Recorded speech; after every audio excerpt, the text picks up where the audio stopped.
तो थर्ड में हमारे पास है, अगर इसके भी हम वो लिख लें कोफिशिएंट, तो 1 3 2 6, यहाँ पे आपका एक्स वाई और यहाँ पे आपका 5 8, ठीक है, ये आपका 5 8।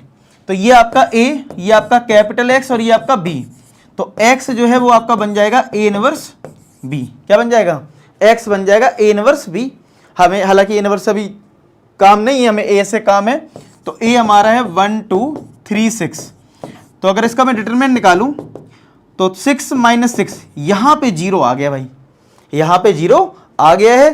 तो अब हमें क्या करना पड़ेगा? हमें निकालना पड़ेगा एडजॉइंट ए, एडजॉइंट ए, हमें निकालना पड़ेगा एडजॉइंट ए इंटू बी निकालना पड़ेगा इस क्वेश्चन में। इस क्वेश्चन में हमें एडजॉइंट ए इंटू बी निकालना होगा। अब एडजॉइंट कैसे निकालते हैं? अब ये वही वाली बात है, आपको थोड़ा याद रखना है। मैं जल्दी से कर देता हूं। 2 क्रॉस 2 का है। तो ये अगर मेरी मैट्रिक्स है, ए हमारे पास क्या है 1 3 2 6 है हमारे पास, ठीक है। तो आप रिकॉल जरूर कर लें पिछली एक्सरसाइज कि एडजॉइंट कैसे निकाल देते हैं। तो पहले तो माइनर निकालोगे, M11 कितना आएगा 6 आ जाएगा। फिर M12 इसके लिए निकालोगे तो ये भी 2 आ जाएगा। M21 निकालोगे तो ये 3 आएगा और M22 निकालेंगे तो ये 1। फिर कोफैक्टर निकालते हैं तो C11, अगर इन दोनों का सम अगर इवन नंबर है तो सेम रहेगा, यानी 6 रहेगा।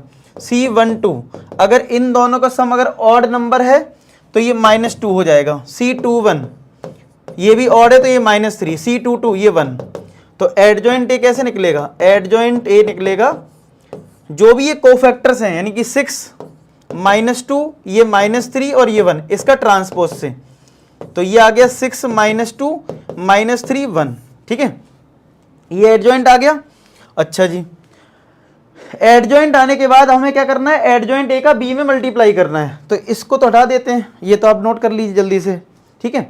अब मैं निकाल दे रहा हूं adjoint A into B, adjoint A into B. अब प्रोसेस समझ लो, जिसमें भी 0 आएगा क्या क्या करना है?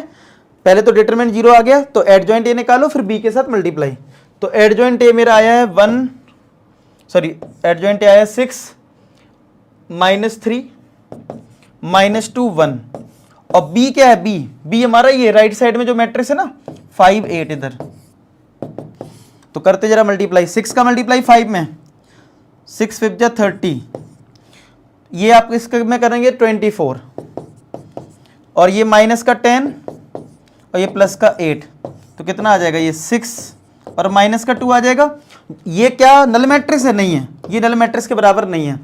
और जब वो नल मैट्रिक्स के बराबर नहीं होता है तो क्या बोलते हो? सॉल्यूशन क्या लिखवाए थे मैंने? इनकंसिस्टेंट लिखवाया था। क्या लिखवाया था? एक बार चेक कर लो, मैंने जो रूल लिखवाया था उससे मैच कर लो कि अगर एडजॉइंट ए इंटू बी अगर नल मैट्रिक्स के इक्वल नहीं है तो सॉल्यूशन कैसे होंगे? इनकंसिस्टेंट होंगे। नोट करें और बताएं क्या आप लोगों को बढ़िया से समझ में आ गया है? ठीक है, चलो।